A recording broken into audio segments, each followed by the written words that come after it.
Untuk pasal yang kedua, isbat para ulama nasab non-Ba'alawi terhadap keabsahan nasab Ba'alawi. Sini mereka mencantumkan pertama katanya kitab An-Naf'ah Al-Ambariyah karya Muhammad Qadir 880. Kedua baru dia catat Tofat Khalid 996. Ini sebenarnya kitab An-Naf'ah Al-Ambariyah yang 880 kita baca betul. Ini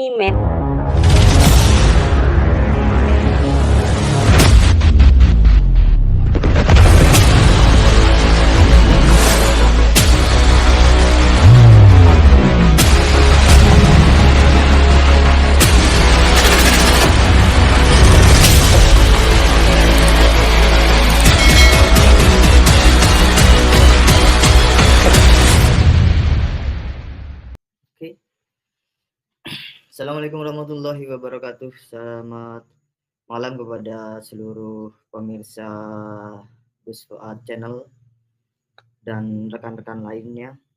Bersama saya hari ini Kiai Haji Imaduddin Usman Al-Bantani. Sebelum Kiai Imad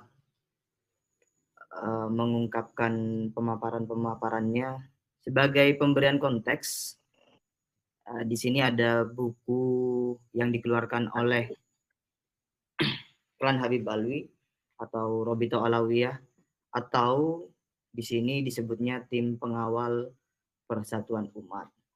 Ini pemilihan nama yang khas FPI.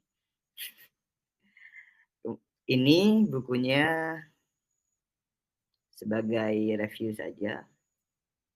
Nah, malam ini Kiai Haji kita akan meminta tanggapan dari Kiai Imad mengenai buku dari Klan Habib Alwi ini yang berjudul Keabsahan Nasab Alwi, Membongkar Penyimpangan Pembatalnya. Saya stop screen ya. Stop sharing. Nah, itu dia bukunya ya, dan sudah beredar di WhatsApp sih ya. Kalau dari saya itu dari WhatsApp. Bagaimana ini Yai tanggapan Kiai Imad mengenai buku yang tebalnya ini 500 halaman lebih ini, Yai?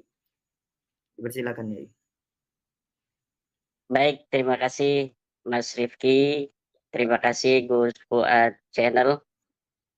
Pada kesempatan malam hari ini, saya sapa juga subscriber dari Gus Fuad Channel semuanya di seluruh dunia. Mudah-mudahan semuanya dalam keadaan mendapatkan kebahagiaan, banyak rezekinya, dan senantiasa mendapatkan naungan kasih sayang dari Allah dan dari Kanjeng Nabi besar Muhammad sallallahu alaihi wasallam. Tadi pagi saya, Mas Rifki, mendapatkan kiriman banyak sekali dari orang-orang bahwa Rabita Alawiyah katanya sudah melansir buku jawaban mereka terhadap ketidakabsahan nasab mereka. Jadi mereka ingin dengan buku itu masyarakat tetap mengakui bahwa mereka nasabnya sahih. Kira-kira demikian itu buku yang saya baca sekilas tadi sore, dan malam hari ini saya akan menanggapi dari buku yang telah beredar itu, dikirimkan dengan masif ke berbagai grup-grup WhatsApp. Saya sudah membuat catatan-catatan. Di dalam catatan saya bahwa buku itu memang 500 halaman. Tetapi isinya yang merupakan hal-hal baru yang mereka tampilkan itu hanya sekitar ya 20 sampai 30 halaman lah. Jadi buku 500 halaman itu terbagi menjadi 2 bab. Bab pertama tentang tolak ukur keabsahan nasab. Pasal pertama tolak ukur keabsahan nasab dari bab 1 itu sebanyak 7 halaman. Kemudian pasal yang kedua itu tentang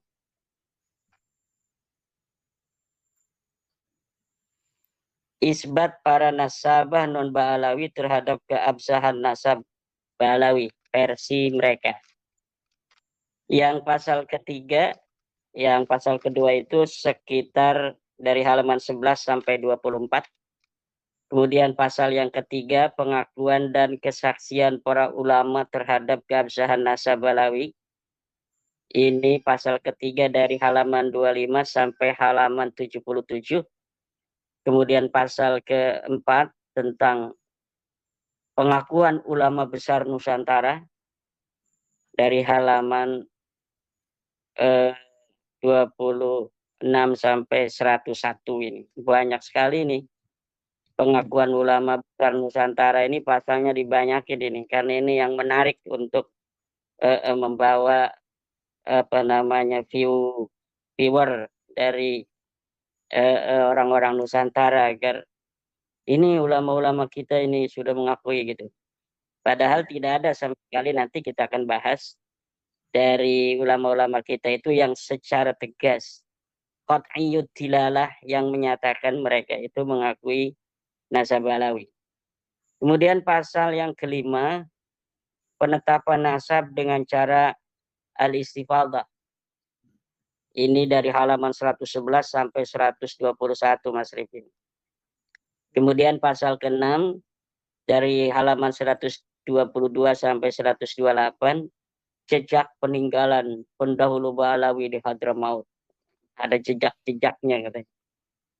Kemudian di bab kedua, ini dari 132, halaman 132 sampai terakhir. Ini tentang membongkar penyimpangan Imaduddin. Jadi menyimpang katanya Imaduddin. Ini nanti kita akan lihat apa saja yang dianggap menyimpang oleh Ba'alawi. Kalau saya dianggap lurus kan mereka rugi kan. Kalau mereka bikin buku kehebatan dan lurusnya logika Imaduddin Usman, wah itu bahaya. Maka penting untuk dibikin sebuah judul penyimpangan Imaduddin Usman. Tetapi masyarakat kita ini kan sudah cerdas. Nah, ini malam hari ini kita hanya ingin sedikit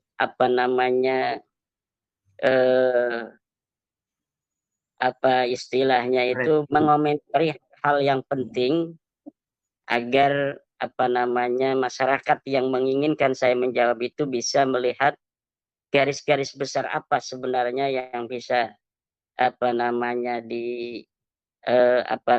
diperhatikan secara agak serius dari buku 500 halaman yang isinya itu tulisan-tulisan yang nggak penting dari Facebook pun. Siapa saja orang yang itu membantu mereka dimasukin itu tulisan-tulisan Facebook dan sebagainya. Itu kalau yang membela saya kan yang dari profesor, dari para akademisi itu kalau dimasukin dalam kitab mungkin itu udah 5.000 halaman itu sudah bisa itu, karena banyak sekali saya lihat itu di dalam Google Search orang-orang yang juga ternyata membahas tentang diskursus nasab ini dan membela saya atau memberikan apresiasi terhadap penelitian saya. Jadi kalau itu dibukukan seperti bukunya Hanif Alatas etc. ini, itu bisa 5.000 halaman itu Mas Rifki ya. Baik, saya awali malam hari ini dengan kalimat seorang ulama. Bismillahirrahmanirrahim. Wa min huquqihi sallallahu alaihi wasallam ayyu an nuhibbahu wa nuhibba ahla baitihi wa an nahfadha nasaba dzurriyyatihi ila yaumil qiyamah minad dukhala'i wal lusaqa'i liwujudil irtibati bainahum wa bainal masail diniyah kal imamah waz zakati wan nadri wal waqfi wal wasiyati, bahwa sebagian dari hak-haknya Nabi kepada kita adalah kita harus mencintainya dan mencintai ahli baitnya. Sayyidina Ali, Sayyidatuna Fatimah, Sayyidina Hasan, dan Sayyidina Husain. Wa man asarahum fi hayatihim. Kemudian sebagian daripada hak-haknya Nabi besar Muhammad sallallahu alaihi wasallam juga adalah an nahfadha nasaba dzurriyyatihim ila yaumil qiyamah minad dukhala'i wal lusaqa, yaitu menjaga nasab-nasab dzurriyyat Nabi dari para penyusup-penyusup dan para pencangkok-pencangkok. Liwujudil irtibati bainahum wa bainal masail diniyah, karena adanya kaitan antara keturunan Nabi dan masalah-masalah agama. Kal imamah, seperti imamah, menjadi al-imamul a'zam. Yang kedua adalah wal zakat, seperti zakat, wan nadri dan nadar, wal wasiyati wasiat, wal waqfi dan wakaf, wal imamil mahdi dan imam mahdi. Kenapa kita harus menjaga nasab keturunan Nabi? Karena ada masalah-masalah agama yang berkaitan dengan keturunan Nabi, seperti al-imamatul uzma, yaitu ketika kaum muslimin bersepakat seluruh dunia untuk mengangkat seorang imam, maka disyaratkan harus Quraisyiyun, seorang dari keturunan Quraisy. Haplogrupnya harus C1. Kemudian masalah zakat. Kita tidak boleh untuk memberi zakat kepada Bani Hasyim dan Bani Muthalib. Maka berarti kita harus meneliti mana yang bukan Bani Hasyim, mana bukan Bani Muthalib. Atau kita meneliti dari mana yang Bani Hasyim, mana yang Bani Muthalib, sehingga kita tidak memberikan zakat kepada mereka. Begitu pula dalam bab nadar, wasiat, wakaf. Orang yang bernadar, saya akan memberikan uang 1 miliar kepada keturunan Nabi yang ada di kampung Bojong Soang. Nah, itu berarti harus tahu mana keturunan Nabi dan mana bukan.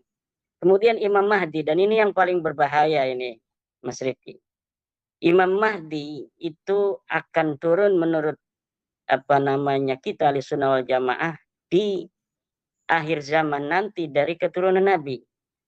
Apabila hari ini kita tidak betul-betul untuk meneliti siapa turunan Nabi dan siapa yang bukan turunan Nabi, tidak menelitinya kita, maka akan ada orang-orang yang mengaku Imam Mahdi dari bukan turunan Nabi. Jadi Imam Mahdi palsu.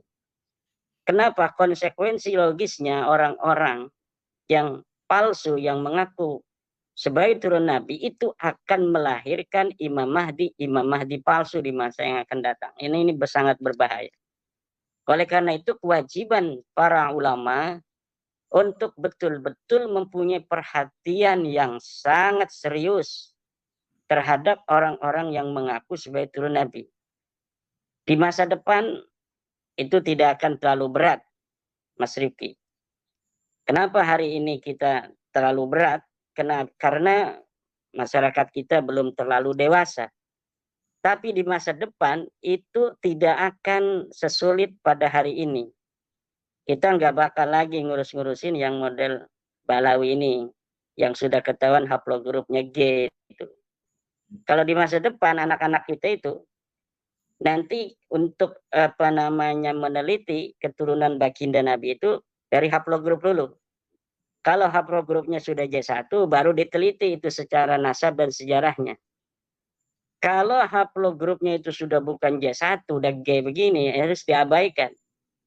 Nyapain pasti nanti ujung-ujungnya sama juga itu. Karena dari situ pasti akan ujungnya bukan kepada Arab, ujungnya bukan kepada durian Nabi. Tetapi karena memang hari ini hal itu masih terlalu cepat ya untuk masyarakat kita. Kita agak sibuk-sibuk nih malam-malam hari ini. Mas Rifki juga harus begadang membahas tentang tulisan-tulisan yang ditulis oleh tim itu, timnya Rabita Alawiyah yang 500 halaman yang katanya judulnya keabsahan megalomania itu namanya. Kita akan bahas satu-satu. Ini agak santai, nggak apa-apa, agak lama juga. Yang pertama, dari sambil ngerokok aja Mas Rifi, nggak apa-apa. Siap. Dari bab 1 dulu. Pasal 1, tolak ukur keabsahan nasab, halaman 7. Ya, Imat. Dalam buku menyatakan bahwa para pakar teori ilmu nasab menyebutkan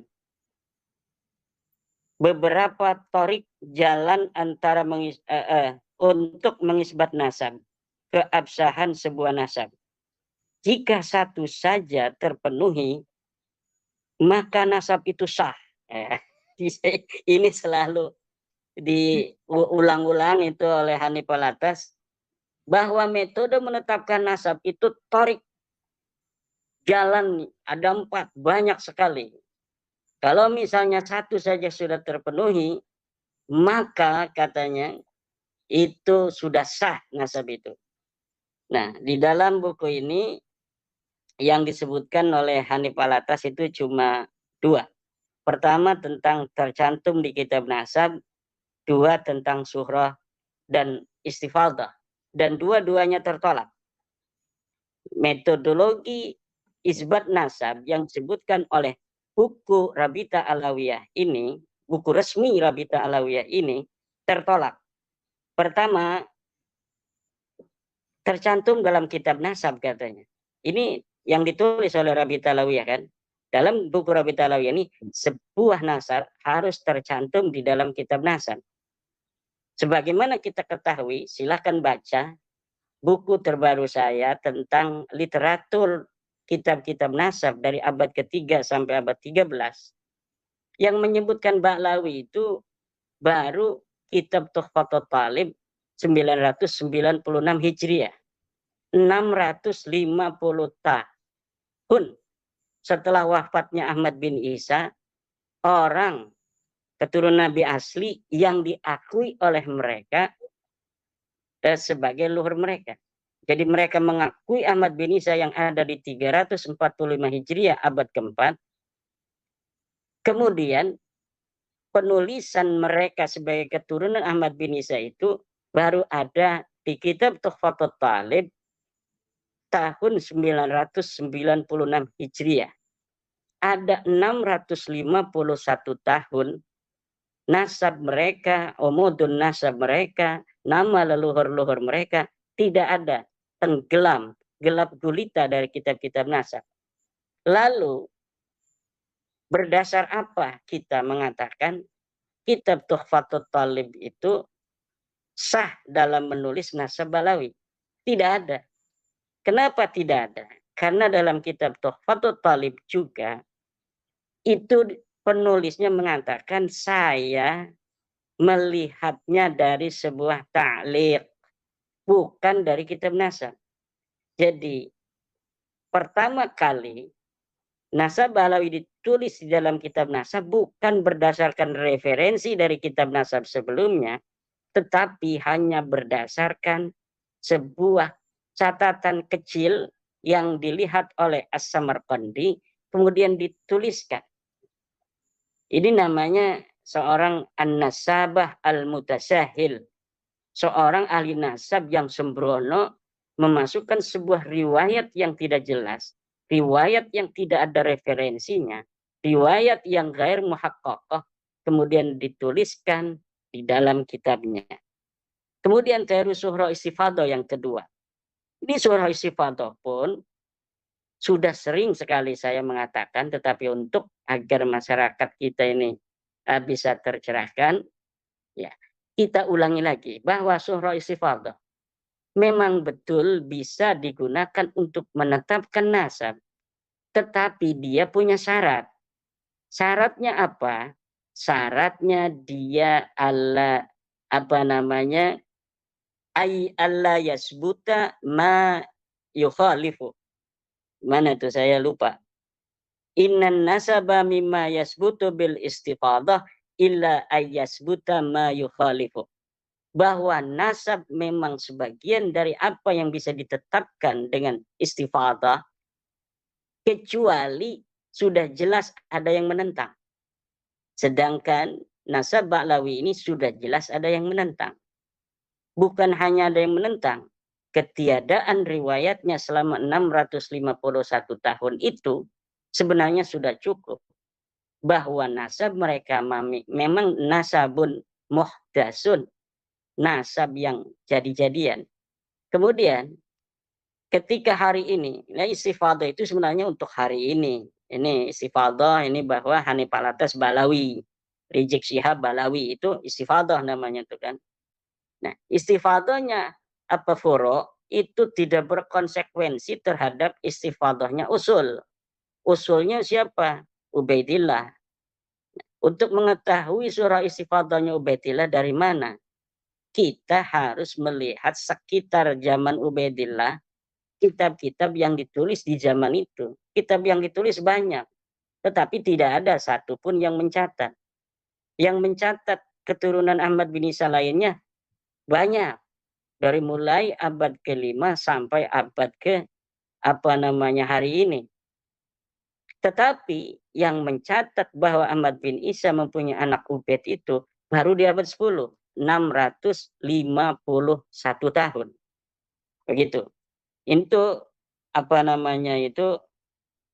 teori itu teori yang sudah jelas. Di dalam kitab fikih pun itu Ustadz Ma'ruf Qasin, ya Kiai Ma'ruf Qasin, Ustadz Yusuf Romli. Itu tinggal baca aja tuh seluruh kitab-kitab fikih tentang istifadah, surah, tasamu itu mempunyai syarat yang satu, yaitu dia tidak boleh bertentangan dengan dalil. Adamul mu'arid, adamul dafi, itu istilahnya macam-macam itu. Saya tambahkan lagi nih di dalam kitab Ilmu Nasab, Muqaddimah fi Ilmin Nasab. Ida wujidatir rik'atu as-sahihatu batalat tawaturul mukhalifu. Terlihat di dalam Muqaddimat halaman 72. Ida wujidatir rik'ah, apabila ditemukan sebuah kitab as-sahihatu yang sahih, batalat tawaturu, maka batal itu surah istifadah al-mukhalifu yang bertentangan dengan rik'ah yang tadi ditemukan itu. Itu sudah sangat jelas. Ini Hanif Alatas mengutip kitab Muqaddimat, mengutip kitab Rasail, bahkan ditaruh di dalam buku-buku yang tadi itu, yang baru itu ditaruh. Itu saya kadang-kadang ketawa. Itu lafadznya ditaruh, lafadz yang menyerang mereka sendiri itu ditaruh di situ. Itu apa maksudnya itu? Jadi lafadz sebuah kaidah yang sendiri gitu, Mas Rifki. Itu ditaruh di kitab itu, di dalam buku ketidakabsahan nasab Balawi itu gitu, yang 500 halaman. Itu banyak sekali yang menyerang mereka sendiri, kemudian ditaruh di dalam halaman-halaman itu. Apakah menganggap sebenarnya masyarakat kita ini nggak bakal baca itu gitu, hanya melihat tebelnya udah ada jawaban. Mungkin yang diharapkan seperti itu, tetapi kita di dalam untuk memberikan pencerahan terhadap masyarakat ini tidak boleh kita bosan. Kita harus, karena ini masalah berhubungan dengan kemuliaan dan kehormatan keluarga Nabi besar Muhammad SAW. Tidak boleh ada orang-orang yang bukan keturunan Nabi mengaku keturunan Nabi bi ghairi haqqin. Tidak boleh ada orang yang berhaplogrup selain J1 hari ini mengaku keturunan garis laki-laki kepada Rasulullah. Masa ini belum terlalu mengkristal, tapi masa depan tidak bisa lari lagi. Maka menurut saya dengan berbagai macam alasan-alasan yang ditulis itu sebenarnya akan semakin membuat susah bergerak anak cucu mereka di masa yang akan datang. Ini saya bukan nakut-nakutin, tapi memang algoritma masa depan itu seperti itu nanti yang akan terjadi. Ilmu pengetahuan kebenaran itu tidak bisa untuk dilawan dengan sesuatu yang gair maksus. Ilmu pengetahuan kebenaran itu verifikatif. Hal-hal yang tidak verifikatif masa depan akan ditinggalkan oleh peradaban. Nah, kemudian untuk pasal yang kedua, isbat para ulama nasab non-Ba'alawi terhadap keabsahan nasab Ba'alawi. Sini mereka mencantumkan pertama katanya kitab An-Nafhah Al-Ambariyah karya Muhammad Qadim 880. Kedua baru dia catat Tuhfatul Talib 996. Ini sebenarnya kitab An-Nafhah Al-Ambariyah yang 880 ini kitab nasab betul. Ini memang menyebut nama Jadid bin Abdullah bin Ahmad bin Isa, tapi sama sekali tidak menyebut nama Alwi sebagai daripada Jadid. Jadi kitab ini seyogianya tidak dicantumkan sebagai dasar daripada penguat nasab Ba'alawi. Kenapa? Karena kitab An-Nafhah ini bukan dalil untuk seorang Alwi, tapi dia dalil untuk seorang Jadid yang sama-sama dakhil, yang sama-sama da'i, menyusup ke dalam keluarga Ahmad bin Isa. Itu beda-beda. Tidak ada kitab yang menyebutkan sebelum Al-Burqah dan Al-Jarus Syafab yang mengatakan bahwa Jadid punya adik namanya Alwi, Alwi punya kakak namanya Jadid atau sebaliknya. Ini tidak ada sama sekali. Maka ketika di abad 9 ini ditulis oleh Al-Burqatul Musyiqah Ali As-Sakran bahwa Jadid adalah kakak atau adik daripada Alwi, ini tanpa adanya referensi. Kemudian kitab nasab ini An-Nafhah Al-Ambariyah, dia itu melihat kitab As-Suluk. Ketika melihat kitab As-Suluk, dia masukkan ke dalam kitabnya bahwa Jadid ini adalah anak daripada Abdullah. Abdullah adalah anak daripada Ahmad bin Isa. Sama sekali kitab ini An-Nafhah Al-Ambariyah tidak mencatat nama Alwi, keluarga Abdurrahman Segaf. Tidak dimasukkan nama dia. Padahal dia hidup 880. Dia hidup bersama dengan Ali As-Sakran. Tentunya Ali As-Sakran sebagai ulama sudah terkenal dong waktu itu. Tetapi tidak dimasukkan sebagai adik daripada Jadid, leluhurnya Ali As-Sakran. Tidak dimasukkan juga Ali As-Sakran ini sebagai keluarga bagian dari Ahmad bin Isa. Oleh siapa? Oleh An-Nafhah Al-Ambariyah. Kenapa tidak dimasukkan? Ya karena memang bukan siapa-siapa dari keluarga Jadid. Ini masih di abad 880. Jadi tidak berarti disebutnya seorang Jadid itu bisa menjadi bukti dari keluarga Ba'alawi. Tidak bisa. Karena memang Jadid ini adalah historis. Dia ulama besar. 620 dia hidup sebagai ulama yang dicatat oleh para ulama-ulama.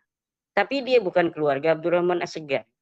Tiba-tiba di abad 9, dari 620 itu, tiba-tiba Ali As-Sakran 895 mengakui Jadid sebagai kakak daripada Alwi. Ini yang tidak ada referensinya.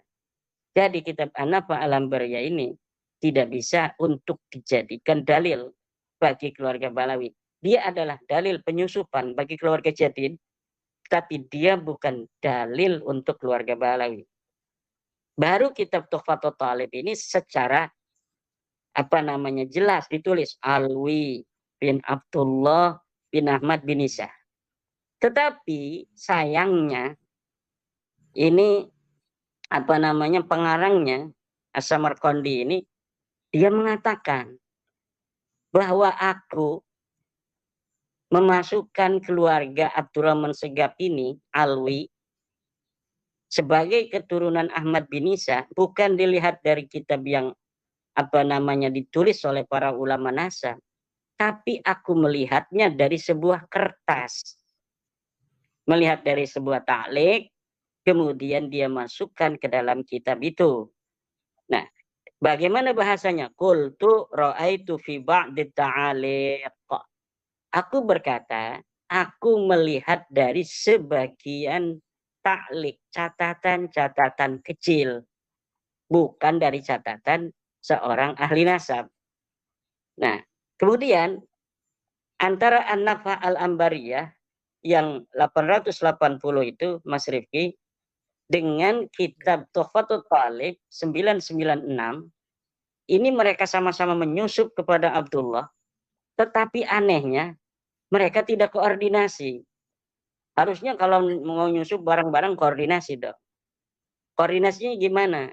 Ini An-Nafa' al-Ambariyah kan ngomongin Jadid, dia masuk ke dalam Abdullah bin Ahmad bin Isa. Kemudian keluarga Alwi masuk nih kepada Abdullah Ahmad bin Isa. Harusnya mereka koordinasi. Ini ngomong, nanti kamu sebut ya nama saya. Jadid nanti punya adik namanya Alwi. Kemudian di kitab Tuhfatul Talib juga begitu. Alwi punya kakak namanya Jadid. Tapi ini masing-masing tidak ada koordinasi. Ini nyebutin keluarga sendiri sampai Ahmad bin Isa. Ini nyebutin keluarga sendiri sampai Ahmad bin Isa. Padahal dia yang nulis orang Yaman. As-Samarqandi al-Yamani.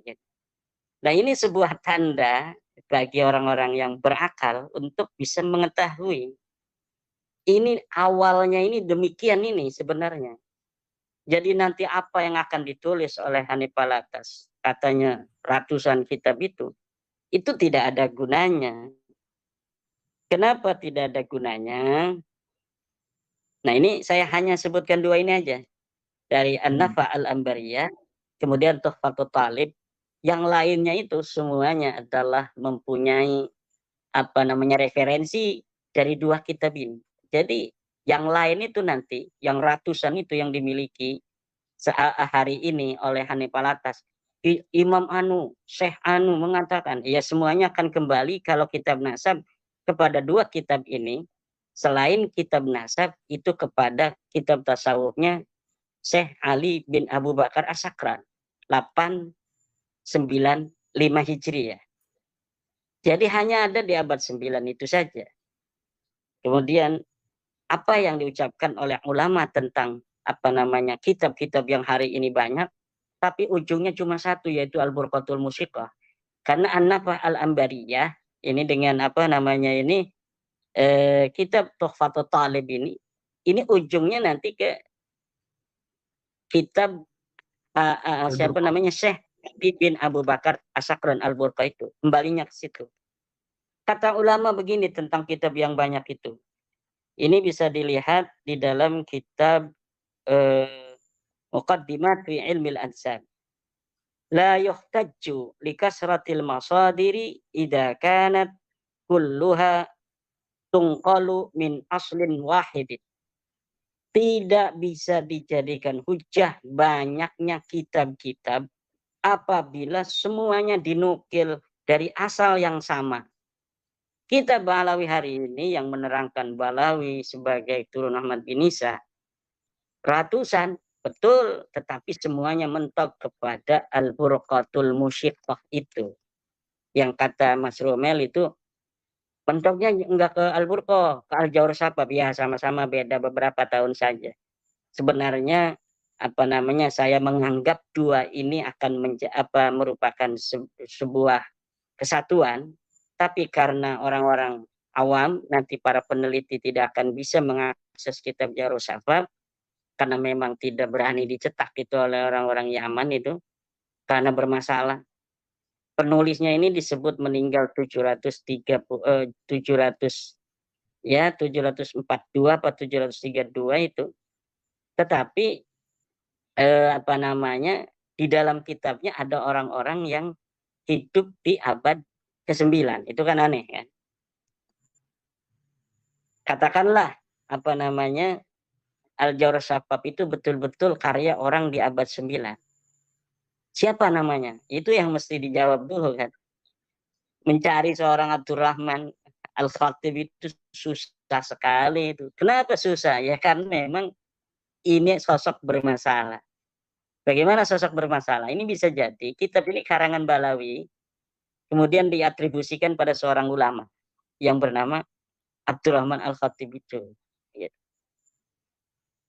Kemudian, apakah sebelumnya ini Mas Rifki ada apa ulasan dulu atau Ya, yang perlu ditanya? Ya, berarti kitab setelah kitab nomor 1 dan nomor 2 ini itu secara prinsipil tidak perlu dibahas ya, karena ujungnya adalah pada kitab poin nomor 1 dan poin nomor 2.